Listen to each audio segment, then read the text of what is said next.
On my computer, I'm in the top left-hand corner, so I'll start. Barbara Carey, we met yesterday. Timothy, and I met the Divisional Director for Integrated Mission for Quebec.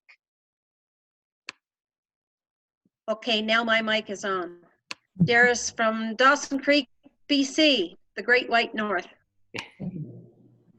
Elizabeth Bennett from Burlington Community and Family Services, and Laura Foster-Oros from Burlington Community Family Services.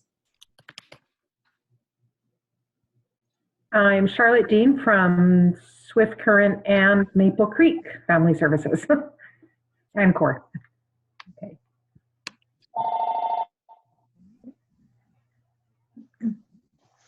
I'm Sherry Finkstead. I'm from the Nipawin Family Services, and I do oversee Nipawin and Tisdale.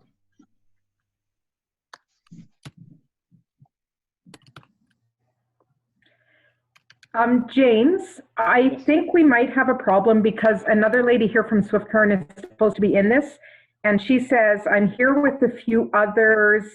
I think we were sent the wrong link. There's 6 of us and we're sitting waiting. So I think there's people sitting on another Zoom and they're not getting it. Okay. Well, if you wouldn't mind putting the email address into the chat group for this Zoom, I can quickly email them the Zoom Connect that Peter gave me. Oh, well, I emailed my person, but I don't know who the other ones are. But so what should she tell them? Because there's like 6 of them. And they're in the same room using the same Zoom? They're in the same chat room. They're all waiting for something to begin, but nothing's happening for them. Okay, but they're not put in the meeting ID that we have into where it says. Well, I don't know, but 6 of them went to the same one. So I'm thinking they clicked on. She said she was sent it this morning, but I can try to find out who's there. So I'm telling her to go to the link I sent her, but that doesn't help anybody else. Is she able to forward that link to the others?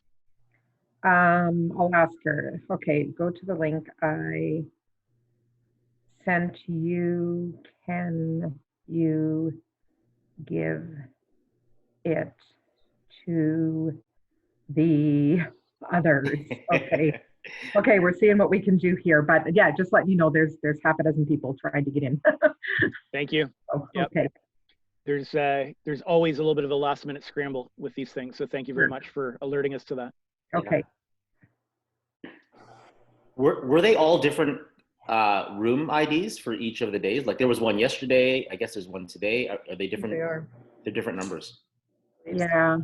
So hopefully they all went to week 1. Mm-hmm. But okay. Yeah, Well, I don't know. I just know that she just said anyway. I said I don't see you on here, and she's like, but there's 6 of us and we're sitting here and nothing's happening. So yeah.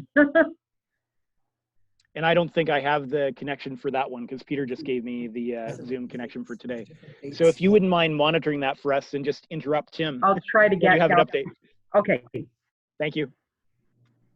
Tim, I'm going to turn it over to you now, and hopefully that will work out for people that they're able to join us as they get the connection. Sounds good. Well, thanks everyone for joining us. I know that Peter had sent out a reference to the book Many Colors.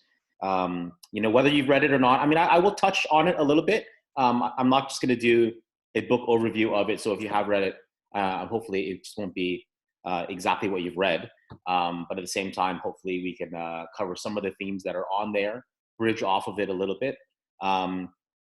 Introduced myself a little bit yesterday, but for those of you who perhaps weren't there, I don't come from a Salvation Army background, so I am new to. So I confess that every time somebody said core yesterday, I thought it meant CORE, and I wasn't sure what that actually meant. But I did ask, and I figured out later on what core actually means. So a lot of learning curve in terms of just figuring out organizational culture, which really is a big deal too. If you've ever changed denominations or changed organizations, or even just locations, there's organizational culture that we often have to adapt to and learn about as we move into it. And the same thing happens with ethnocultural culture and diversity when we talk about that. Yeah, I grew up in Toronto. My parents came here as international students. I was born and raised, educated in Toronto. So a lot of my own journey was trying to understand who I am in terms of, am I Chinese, am I Canadian, what am I? I have been ministering in a Chinese church for the last 20 years. And for us, we have an English, Cantonese, and a Mandarin congregation. So just trying to figure ourselves out is a big deal. But the community that we're in Toronto is Southeast Asian. And just when we figured out what Urdu was, the community started to change to more Arabic speaking. And so culture is a constant conversation for us, both internally and externally. And so that really put me on a trajectory of understanding culture better, training leaders better, connecting with people like James, who even predates me at the Tim Center in terms of doing research and getting hard data around what it means for us to think about culture and the cultural changes that are around us. So I'm going to put together or share my screen here with the presentation. Hopefully it comes out clean. Let's see. And there is some audio on it. So I want to start off with kind of a video just to kind of get us in the right mind frame. I was a little bit nervous when Peter asked me to do a Zoom call because I really didn't want it just to be a talking head.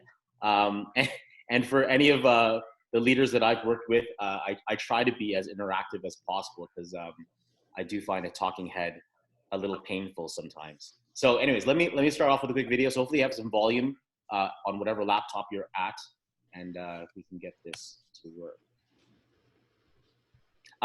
This video, it does say Tim's on it, but it's not produced by us. Just as a quick disclaimer, I got it off of YouTube.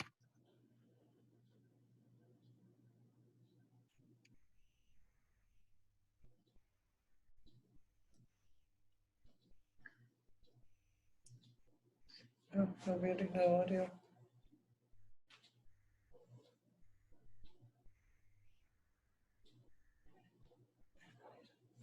Hey, Tim, I don't think we're getting any of the audio. No, Sorry, there's no audio on that? no. You know what I'll do? I'll send you the video link later, but that's okay. Cause you know what? I can't talk through it because that would be just weird. In a nutshell, it's a missionary group going to rural Africa, and their way of ministering to Africans was by giving them smoothie machines because they thought that would reach the unreached through smoothie machines. It's humorous at the same time. I'm sure you'll get a good laugh out of it. I'm just pretending that you all laughed heartedly today. But you know, and the point with it really is to say what's wrong with the video, and pretty much everything is wrong with the video. You know, the missionaries there just weren't listening. They weren't watching. They weren't observing and truly understanding that the needs of the people that they were trying to reach had different needs than their own. And it just raises the idea of, when we minister to people, are we just ministering to people through our own perceptions and our own expectations, or do we really have an idea of what their needs are? You know, in the book, Many Colors, whether or not you've read it or not, I mean, it talks a little bit about the Bible and diversity, you know, and just, you know, a quick overview. I don't want to make this a huge sermon or massive Bible study, but, you know, first and foremost, God exists in diversity when we talk about a triune God. And over again, even in Genesis, God will talk about we, and just the fact when we talk about God the Father, Son, and Holy Spirit, again, without getting too much into the weeds of theology, I mean, those are three distinct persons. And so God really doesn't exist in a diversity. You know, when God creates humankind, there is the instruction to cultivate and to multiply, and that is often seen as an instruction to create culture. Another passage that's often used in classic passages about diversity is the story about Babel. And the Tower of Babel sometimes is perceived as especially when God scatters the people, as a punishment from God, and that languages and culture is a punishment. But really, if you analyze it again, it's much more restorative than it is punitive. And Soon-Chan Rah definitely goes into detail about that. Even looking back at the chapters before, that diversity was already there. and the Tower of Babel was really a change in the natural history that God had planned. Genesis 12 talks about the instruction to Abraham and the covenant with Abraham to bless the nations, not just to bless his own people or his own family, but to bless the nations. And we journey really quickly across to Pentecost, and in the book of Acts, a quick understanding in that as soon as God was creating the church, he created them in the midst of diversity, causing them to speak different tongues and different languages to reach the different people that were there. And then finally, the last passage I'll just kind of talk about there is the picture in Revelation when John imagines, the end of days in heaven, and what he sees there sitting at the throne of God was all the tribes and peoples and all languages standing at the throne of God, worshiping him. So to me, that's a really quick overview of the biblical passages that are out there. Some of them you might know well, some of them you've never heard. Maybe when you're reading through Many Colors, the book, there were different passages that resonated with you. And I do understand and believe that different passages will resonate for different people. And at different times, that's important to understand, like, what framework you're working from. I don't want to sit and try to convince you on every single passage, but I do think that every passage will speak differently to you.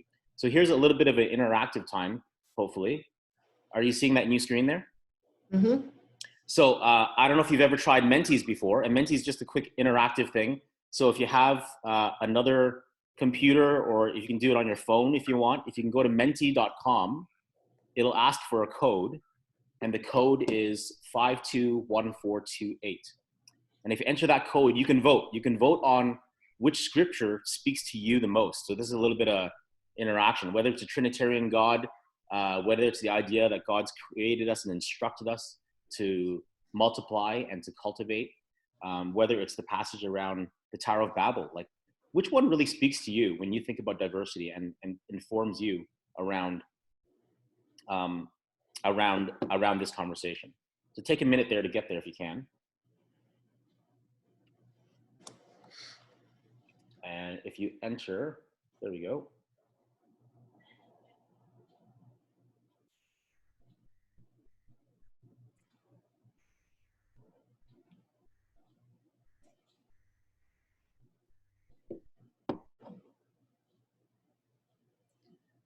All right. So yeah, I do think that, depending on people's framework, different passages will speak in different ways to people. And, there was a time when we looked at theology as very systematically. So we would talk about a theological concept and bring out the, 2 or 3 passages that would support that idea. But another way to look at scripture is what we call a narrative theology. And a narrative theology talks about, all of scripture, what is the different nuances and the different passages that we look for in terms of speaking to us through the diversity that is there in scripture. And so thanks for your responses here. Looks like the instruction to bless the nations looks like is winning. There's no prizes, just so you know. Sorry about that. But at least we can see what are the passages that really speak to people. For me, this is helpful because, when we work with different groups and different churches and denominations, we will find that different passages will speak in different ways. Not to generalize, but the Pentecostal assemblies will have their nuanced and the things that they like more than other passages, and some other denominations that are a little bit more charismatic, we find them liking passages like Revelations, and that'll speak to them in very strong ways. So I do think that, again, the scriptures really does speak a lot to diversity.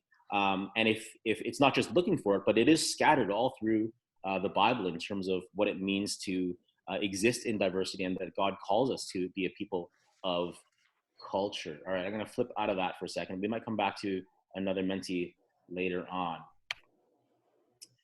All right, so let me get a quick conversation going here as well, if we can. There are different analogies that we'll use, or metaphors, to talk about culture. Maybe we won't go through every single one here, but if I asked you, how does an onion describe culture? What would you say? I mean, and just throw it out on the group chat if you want. Like, when you think about an onion, how does an onion describe culture to you? Different layers. Yeah, different layers. Good. Yeah. Any other thoughts or ideas around that? Yes, an onion is strong. Some Yeah. different Together, maybe? flavors, strong. Yeah. Yeah. Sometimes people will say that, I mean, good below the surface is not always understood. Good. Somebody just Yeah, mentioned that that's on the good. chat, and, oftentimes what we see on the surface is kind of the older and drier layer. And if we just judge the onion on that, I mean, you wouldn't get a good idea of what the onion really smelled or the flavors or tasted like. What was that? It's like an ogre. It has layers. Yeah, thank you, James Watson. Yeah, a good point from someone else here. Some people love it, some people don't. Onions soak up the taste of other vegetables. Yeah, and that's you'll sometimes see that people will put onions in a fridge, or they'll put it out in open spaces that have a really strong smell to soak up those flavors. Someone said once as well, I mean, it's when you peel an onion, I mean, tears come to your eyes, right? I mean, different people have different reactions. But in the same way with culture, we find that, as you peel back the layers of culture, there's an emotional response. There's an emotional response in terms of touching you, in terms of memories, in terms of your upbringing. And so if you can really peel back those layers of an onion, you really get to the deep emotional side of people. It's not just a description of, oh, this is their history, therefore this is who they are, but really getting deeper and deeper. Another good description I've heard from people sometimes with onion is that, very few of us eat an onion just straight, biting it like an apple. But it's when you cook it, when it heats up, that you really see the sweetness and sense the flavors that come out. And, when I think about that as a metaphor, I think about sometimes the conflict that we may have in our organizations or churches. And it's unfortunately, but fortunately at the same time, that it's in the midst of conflict sometimes, that when things heat up, that we really get a sense of what people's real cultures are, what their default reactions are, how they really feel about things. Because on the surface, if things are just kind of, okay and things are safe, then people are pretty much okay with anything. But when things get heated in the sense of conflict, then really their cultural colors will really show themselves. When we talk about sunglasses, I'll just talk about it real quickly. We'll talk about the fact that everyone has some sort of lenses in which they see the world. And depending on what the color of those lenses are, you see the world very differently. So your perspective changes. I think one of the greatest challenges we have in the work that we do with training and teaching is just making sure and helping people understand that every single one of us has some sort of lens that we're looking through. And depending on our upbringing, depending on the world around us, we have a lens that we're seeing the world. Another thing that I often see too with the sunglasses is that, when you think about, not to stereotype young people, but when I think about teenagers, sitting in the back of the room with sunglasses, or back of the bus with sunglasses on, even if it's, it's not even sunny outside, sometimes we see people wearing sunglasses, trying to hide behind it. And in a way, I often find that different people will hide behind a culture. I work in the Chinese church a lot, and, oftentimes I'll ask about something and they'll say, oh, it's a Chinese thing. And I'll say, well, tell me what you mean. Well, don't worry, you won't understand, it's a Chinese thing. Well, help me understand, what do you mean by that? And it's too quick that we'll often say, oh, it's a cultural thing, never mind. But we do mind, and we want to know. We want to know what those layers are. The final one that I'll just talk about is the iceberg. That is pretty much the classic metaphor that is often used. Oftentimes we'll talk about with an iceberg, you only see 10% on the top. And really on the top, that 10% is such a small bit of what a culture really means and entails. We'll jokingly say saris, samosas, and steel drums. So clothing, food, and music are the only things we see of other cultures. And yet there's so much way deep beneath that we really need to uncover. A quick understanding is that, I'm going to skip that slide actually. When we talk about the iceberg, I mean, on top are words, body language, gestures, but way beneath, but is often unseen, are beliefs, values, biases, prejudices, experiences, fears, dreams, and feelings. I will send all these slides to you, so don't worry about having to copy things out if that's something that you're worrying about. Let me see where I'm at. Yeah, I was going to take a picture of them. You know, and I did make this a little bit progressive so that I wouldn't overwhelm you, but you know, it really can go really, really deep in terms of communication styles, manners, friendships, cleanliness, attitudes towards elders, rules, expectations. It really gets go deeper and deeper and deeper when we really talk about that iceberg. And yet the culture shapes so much of what people think and how they see the world. And so how do we understand that in better and better ways? Often we'll also see, sometimes people will say, well, isn't culture bad? Isn't it something that we should get rid of? You know, shouldn't we just have a Christ culture or a Christian culture? And well, I think we need to realize that even the Christianity that we practice today, or that we've come to believe, has been shaped and colored by some sort of culture. And as much as we try to be as biblical as possible, there is a culture that's coloring it and that has shaped the way we've come to see the Bible in itself. Some quick definitions out there. Culture is the learned values and behavior shared by a group that is passed from one generation to another, and that changes over time.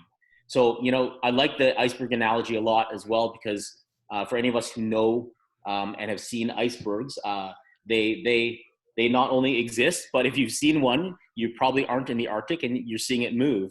And icebergs are constantly melting. They're constantly changing and they're constantly melting. And in the same way, cultures are changing. Cultures continue to morph and change a little bit. We've found that a lot of diaspora communities who have come to Canada, especially maybe 20, 30, 40 years ago, when they first came to Canada, they tried so hard to maintain their culture, maintain their language, maintain their practices, and they preserved it. But they preserved it so much that when newer immigrants came from their own home country or family of origin or country of origin, that, you know, they would welcome people to the church and say, oh, here, come to our church. We do things just like we used to 40 years ago. And the new immigrants would say, well, we don't do that anymore.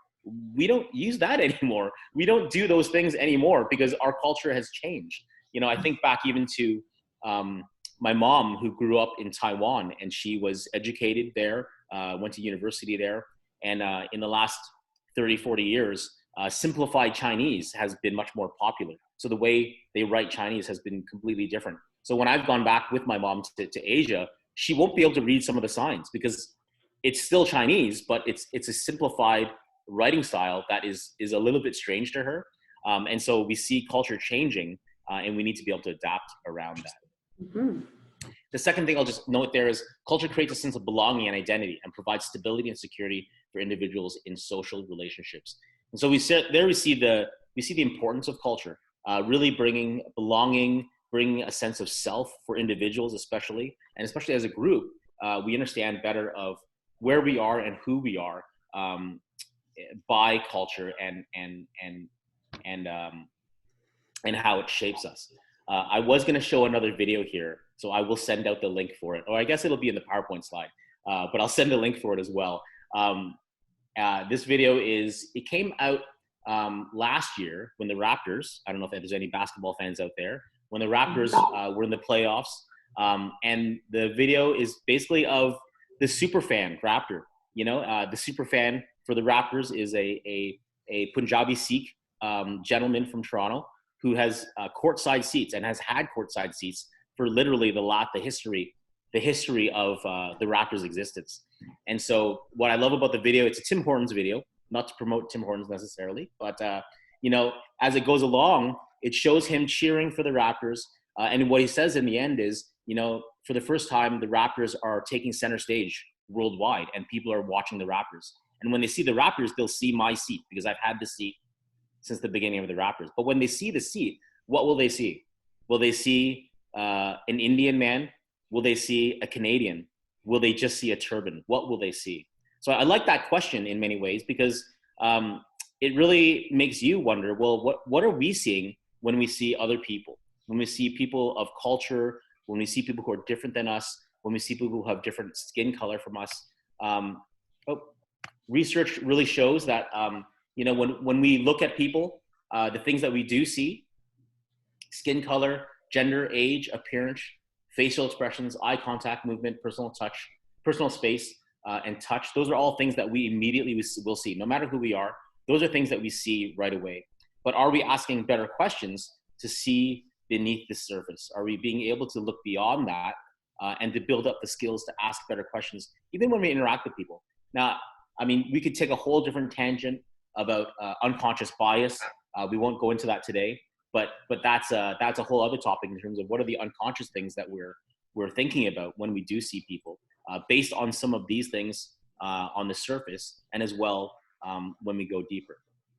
Now, I do want to take a quick, so that as a question, what do people see? What I want to take a quick tangent is going back to your mentee. If I ask you, without, maybe you need to look in the mirror, I don't know, maybe you need to pick up your camera and take a look at yourself because you haven't looked at yourself in a while. But what do people see when they look at you? And just you have a chance there on the mentee with that code to enter in what you see or what you would describe, and not just physical appearance, but just anything. When you think about other people seeing you, what do you think people see?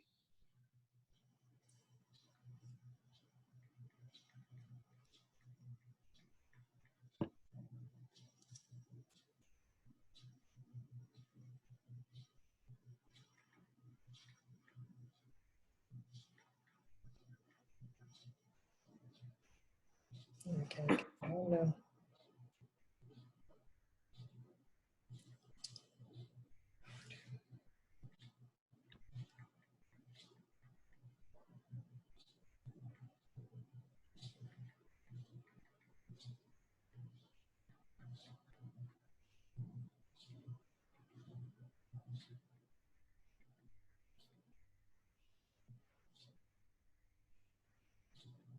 Great. I like this as an exercise, hopefully not just as a, not to make you, overly insecure about how you look or what it might be, but just as a quick examination of, how do we self-examine ourselves, and do we know how other people are seeing us, whether they be coworkers or clients that we're working with, for those of you who are working in a church, what does the congregation see? For me, I do see that my congregation sees me as young. Maybe some of you still see me as young. I'm 45 and I've been pastoring for 20 years. And people are always surprised that I've been pastoring for over 20 years, because age is a huge deal, especially in the Chinese community. And so, are we aware of not just how we're presenting ourselves, how people are seeing us, but eventually and ultimately, when I flip that question around, what do you see? What do you see when you look at other people? Do you see their culture? Do you see them just for their skin color? When you think about the clients that you're working with right now, or your congregation members or the community around you, do you see the layers that go beyond just that identity on the surface that is apparent to you? Moving beyond that a little bit, what I liked about Many Colors is that he spent a good chapter talking about American history. And that would be the chapter that I would change if I wrote this book, because obviously the black and white conversation in the United States is very distinct to the United States. The Canadian history and conversation is very different. And oftentimes we forget that it's different than the States.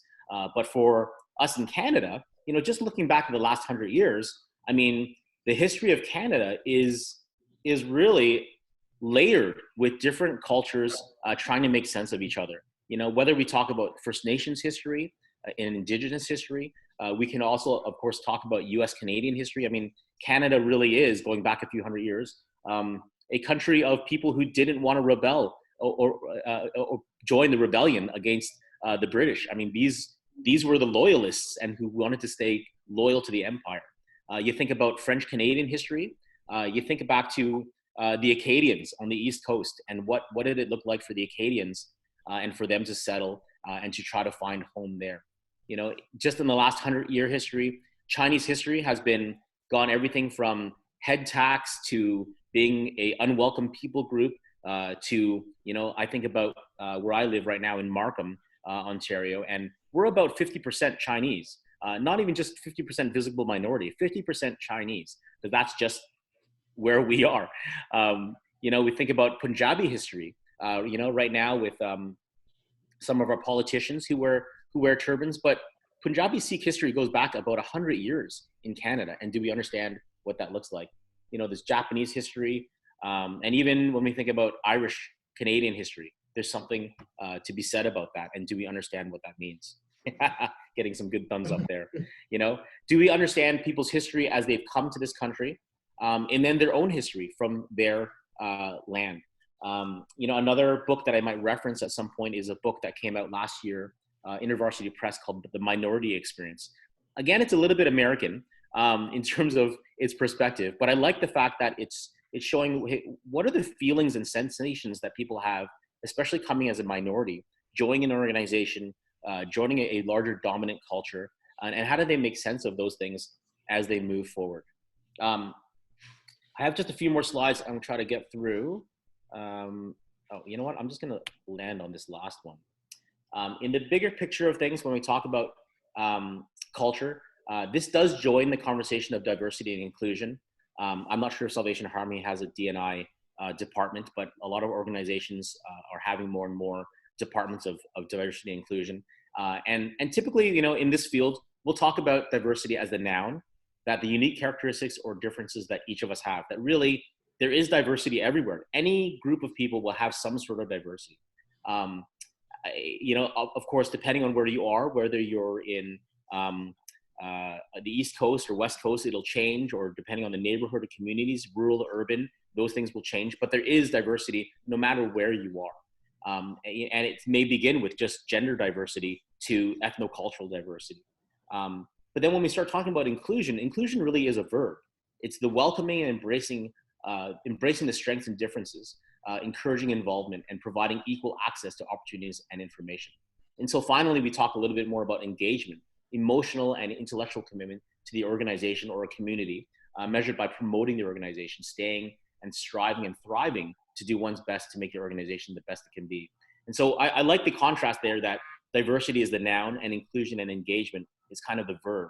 So when we think about our diverse communities, our clients, the neighborhoods that we're in, inclusion and engagement is an active thing. It's not just something we can teach, but they are skills and skills that we can engage with. I will return on the last session of this Whosoever cohort. And in that one, I'm going to talk a little bit more specifically about what does that mean for us to be transformed as leaders, to be much more intercultural, cross-cultural, to have those intelligences and competencies to be active in inclusion and engagement. Anyways, I want to make sure I leave some time for questions. So let me stop there and kind of open it up for any kind of questions that people may have.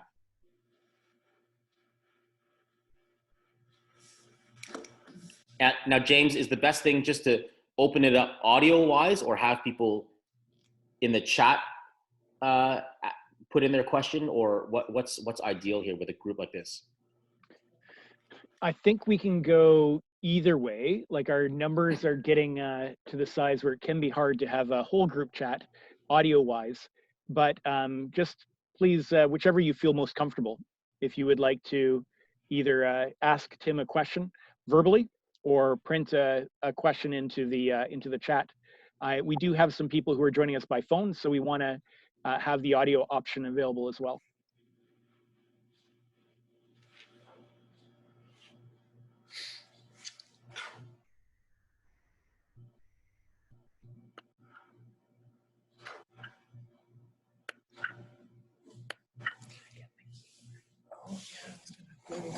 You know, I'm happy to throw a question out there to you.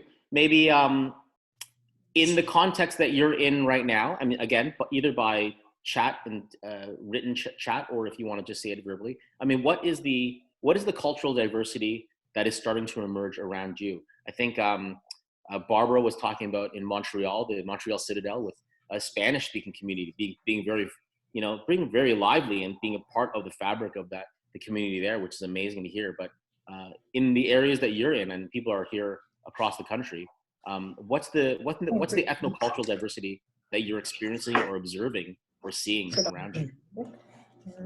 And Spanish. Spanish? Arabic and Spanish in Burlington as well, in family service. Right. Yeah. Yeah. Is there specifically Spanish from where are you noticing from? Colombia, mainly.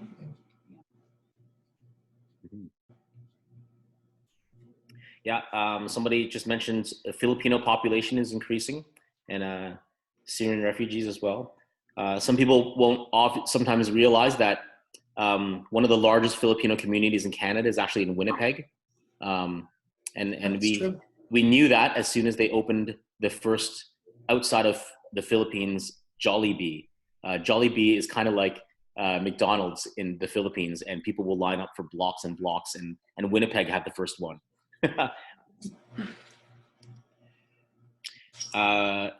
East Indian students, somebody was saying, Arabic, Muslim from Syria, Jewish, First Nations, of course. Latin families, people are noting. French families from Africa. I think we often forget that, yeah, there's a lot of French-speaking cultures and people groups in Africa. Right? First Nations and Métis. Right? Yeah, Syrian peoples.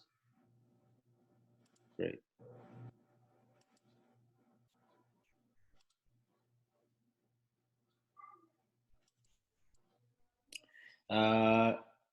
All right, so someone's saying there, just realizing how white European our staff makeup is, many Filipino in community too. And that actually is exactly where I was thinking about heading here. I mean, the conversation around inclusion becomes, well, how do we not just serve other communities, but how do we make them a part of our leadership? Not just through affirmative action and giving people jobs, but if we really want to listen to their voices, how do we include those voices as part of the conversation, right? Sometimes you'll hear conversation around people of color. I don't love that terminology, because then it just makes it seem like as long as you have a different skin color, then you can be that person. But does that skin color really represent more? Are you able to bring to the table a more diverse voice? And are those diverse voices being heard and being part of the conversation? Yeah, so that is definitely a larger organizational conversation that a whole other slide deck and a whole other presentation around how do we change organizational culture to be more diverse in terms of our leadership, our strategic planning, in terms of hearing different voices. Right.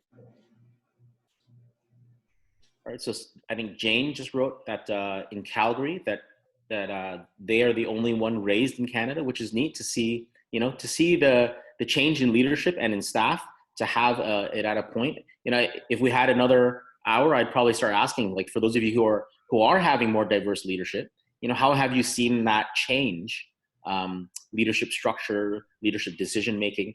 And it may be slow at first. I think for some people it may be difficult to notice what are the subtle changes. But yeah, there will be small incremental changes that in the end will cause us to be much more not just inclusive, but actually make us think better. I think there is another presentation that I have talking about how diversity, although it can be challenging, and it really is a challenge to not just move across languages, but is it just about working harder and working more slowly to understand differences? But in the end, studies show that teams that are more diverse actually perform better. Now, however you want to quantify perform better, I don't really want to ask James to define scientifically what that means, but a lot of studies will show that the more diverse a team is, the better they will be at thinking about different possibilities and more imaginative in their thinking because of how diverse the team is, being able to think of other solutions.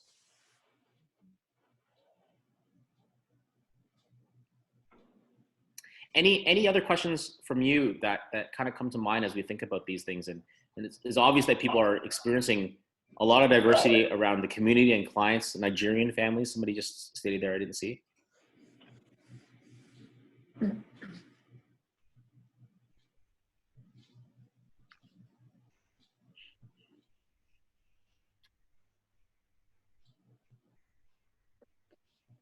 I'm a little bit curious, given the very interesting diversity of experience people are listing in the group chat. are there certain things that you're finding that are really big pluses in your experience there, or are there certain things you're finding that leave really big question marks for you in relating to such diverse communities? What do you mean by pluses?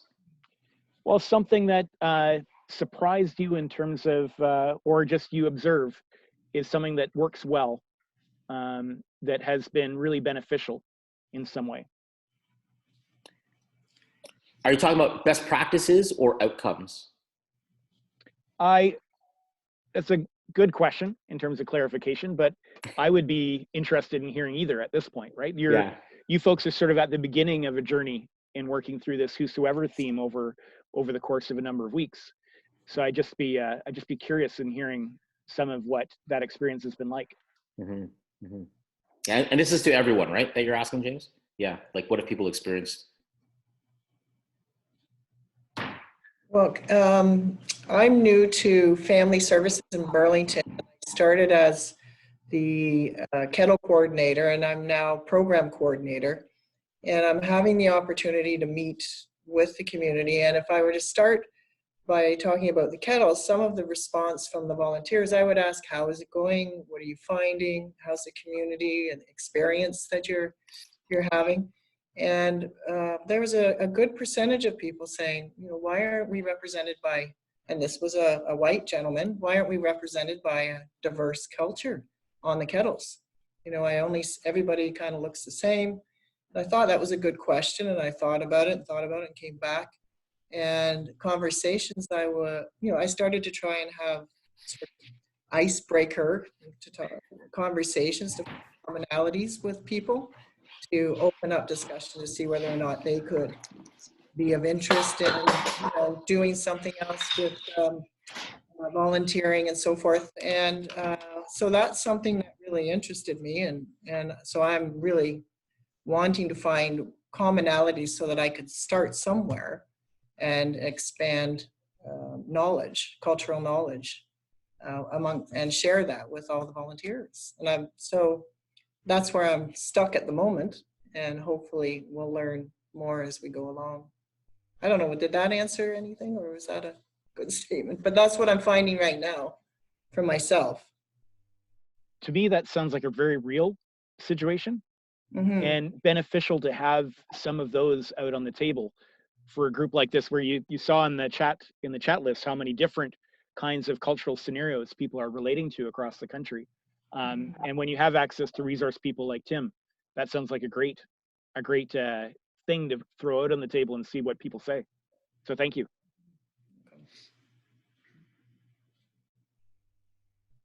Are there any responses?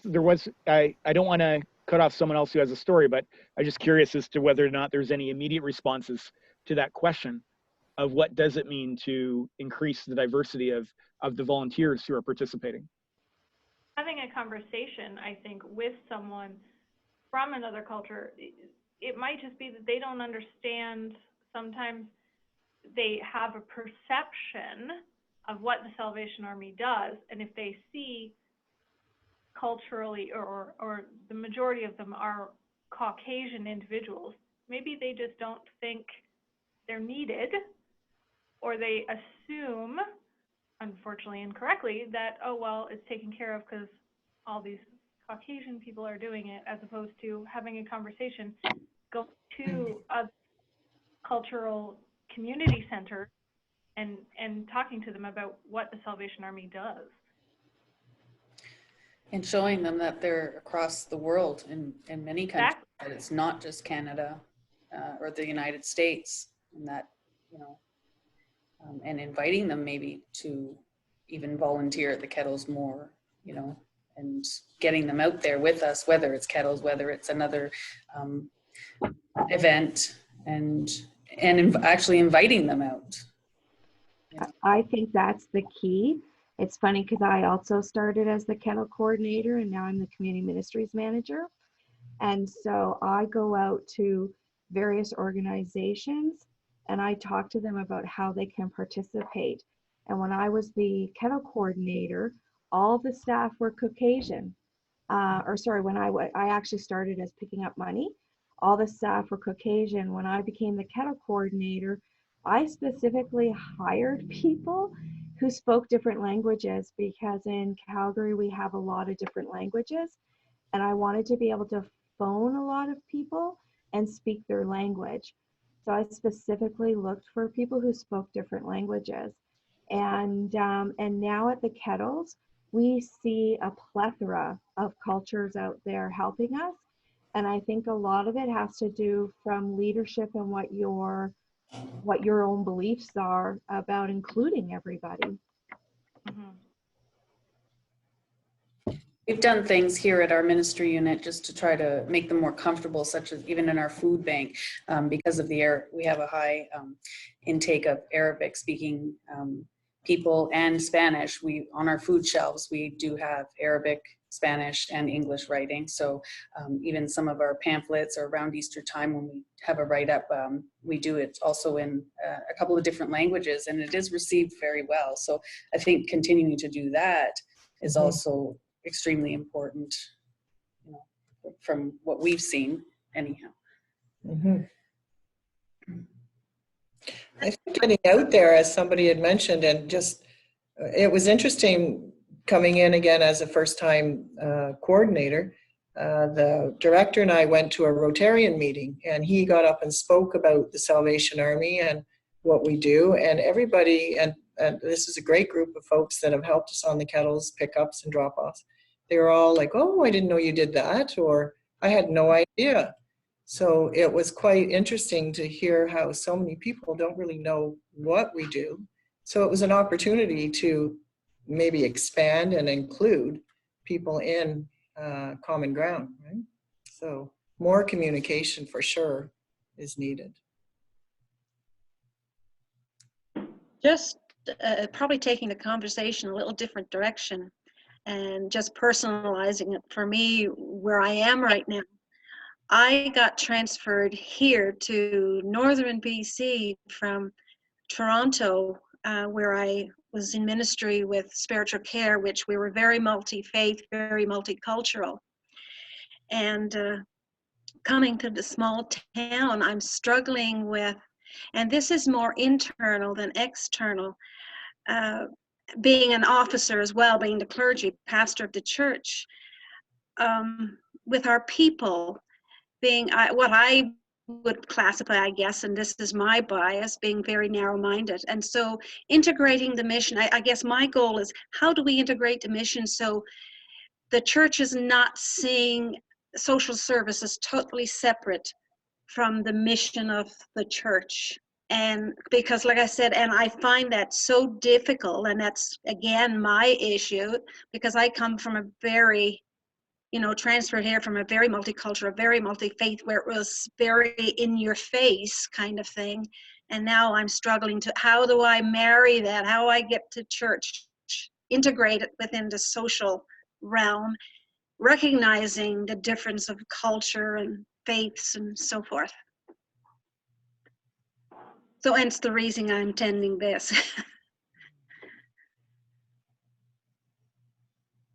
Yeah, that would be a struggle. That is it is a struggle.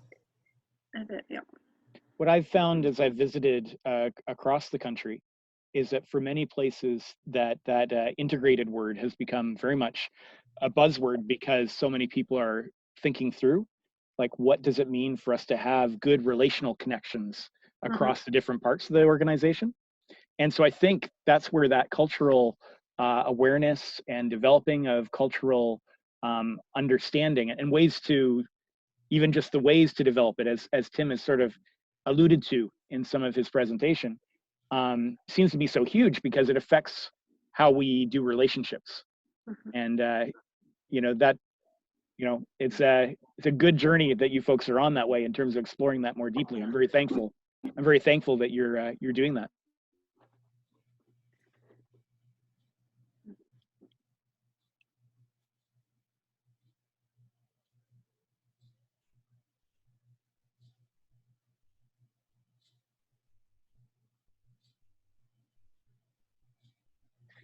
Tim, you've just experienced a very interesting sort of flow of conversation from this gathering of people. And I'm sure you've been watching sort of the chat stream flow by with a lot of issues and questions being raised. Do you have any observations or anything you would ask for clarification? You're going to be visiting this learning cohort again, and so I'm just curious as to what your experience of this in-house conversation has been. Yeah, it's been neat joining the in-house conversation, and kind of as I alluded to earlier. I mean, there are so many things that we take for granted, right? So as you guys were talking about kettles, I mean, for somebody non-Salvation Army, I'm like, what are you talking about? Like, what is a kettle, right? But I'm assuming things, but I'm not sure if I'm even right. But it's a very in-house language, right? And which is fine. I'm not necessarily calling it out, but this is what I love about this kind of work, that this type of intercultural, cross-cultural work, is that the more cross-cultural we become, the more aware we are of our own even just organizational cultures and assumptions. So, I do think that, some of the questions that have come through here is that, how come some cultures are acting this way and another culture is acting a completely different way, especially at our food banks and stuff like that. I do think that what this really calls many of us to do, depending on the diversity that we're experiencing, it really calls us to be missionaries. So if there is, if you are in an area where there is just one or two cultures out there that are being part of the community, how do we become really culturally aware to understand that people group? And whether it's online, whether it's finding a cultural insider, so if there is somebody from that culture that you can talk to, even finding that cultural insider is a big deal. Are you finding the right person? I mean, whether you talk in some cultures, whether you talk to a female from the community or a male, you're going to get two different answers. Finding the right cultural insider to get the right information, but to not to be afraid to ask questions. I mean, definitely don't just, make big announcements and put big signs everywhere to try to straighten things out. But how do we ask better questions one-on-one to find out deeper? Hey, is there more going on here? Do I not understand? Why is it when we do this community seems to act in this certain way, but when we do the same thing to another community or for another community, they respond completely different. And so how do we act as those cultural investigators to ask better questions, to go deeper, to really understand as missionaries, because that's what we really are now. You may not have ever thought of yourself as needing to stay in Canada and stay a missionary, but that's who we are today. How are we constantly missionaries in the world and context we're in? Where it gets very complicated, of course, is that when you are in certain communities, I'm not just going to say not just the urban centers, but when you are in a community, when there's multiple cultures coming at you at the same time, how do you prepare yourself and not necessarily be an expert at every single culture, but at least prepare yourself to understand how am I caring for my own emotions, caring for my own capabilities and support system around me to be able to handle that as it comes at me from right, left, and center.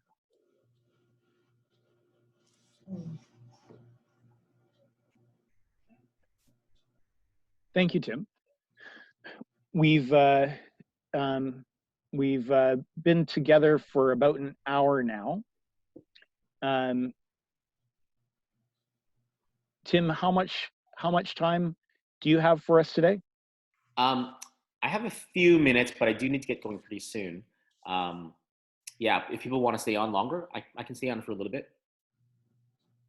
So I want to give those people who only budgeted an hour that time, but if there's people who budgeted for a bit more time for this conversation, and you might have a question that you'd like to give to Tim right now, keeping in mind he's going to be coming back in a bit, so it'll give him a little bit of time to think. Want to give you that opportunity right now.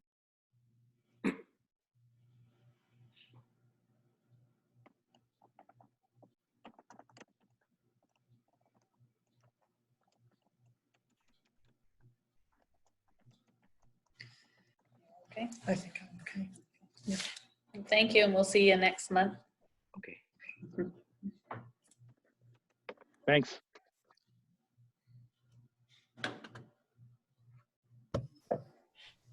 Thanks. Hopefully we'll have the right link next month.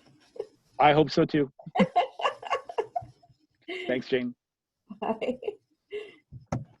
So James, do you know if I'm sending the PowerPoint to you or, I mean, I guess to Peter, and he'll kind of disperse it out? Oh, good. That'd be great. That'd be great, Tim. Okay, I'll send that, and I'll definitely send the links for the videos in case they don't attach themselves to the presentation. A few people asked about other books that I would find as recommendations, so I'll definitely list that out in an email as well. Not just the Minority Experience, but a few others that I think are helpful. Wonderful. Thank you for doing that. That's great. Great. Thank you.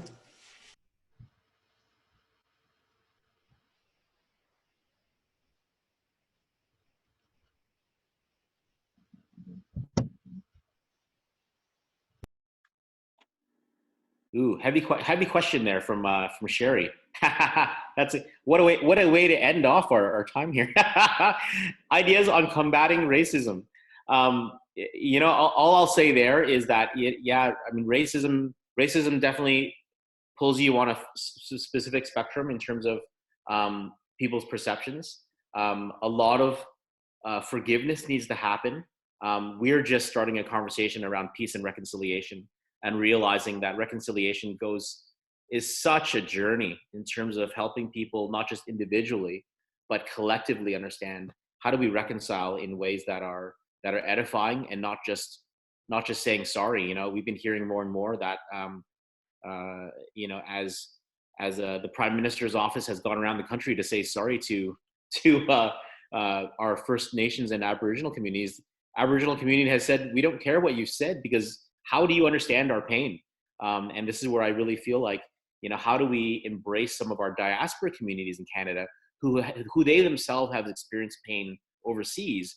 What would it be for them to be the ones as Canadian representatives to bridge across reconciliation, to say, hey, that we understand what it's been like to feel pain, maybe in a different country, and we're not there, but we understand what it's like to be marginalized.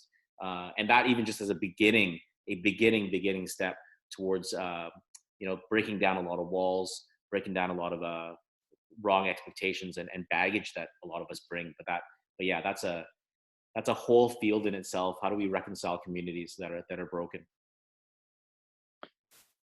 You raise a really interesting question there too, because in some ways it's around the different groups within a community and what perceptions they have of each other. And you're in a place where you're in between a few of the different groups in the community in terms of your relationships, and I'm assuming probably who volunteers and who is served and who serves as an advisory person, and all of those factors in the kind of work that you do. So it is a very interesting question. Yeah, it's, as Tim said, it's a deep enough question. I would hesitate before just brainstorming, right? Because of the implications of some of the different even solutions to that question, right? Like if we had a way that was not illegal to release the general demographics of who participates, I think a lot of people in a lot of communities would be surprised. Well, definitely, because even among some of the volunteers I have are mostly, you know, white European background. They don't even believe that there's homeless people that live in the communities that I serve, because they're smaller communities, right? We don't have that in our backyard.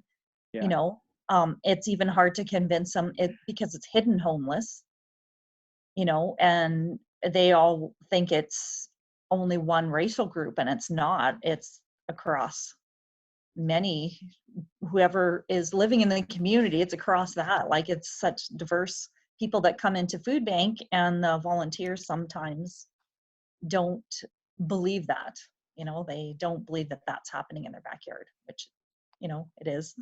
Well, there's even a subtle thing for an organization like the Salvation Army that's also involved in public relations, right? Who do we portray as being the ones who serve versus the ones who are served? That subtly plays into different kinds of community expectations as well, right? So it's, good question. Sorry, we don't have a quick answer. That's okay. It's a work in progress. Yes.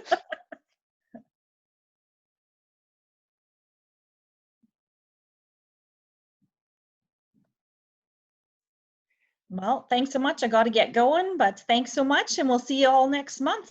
Thanks, Sherry. Yeah, James, I better get going as well. Okay. Thanks for so hosting. much. Thanks so much for joining us, Tim. Okay. Been very good to have you. Thanks, everybody.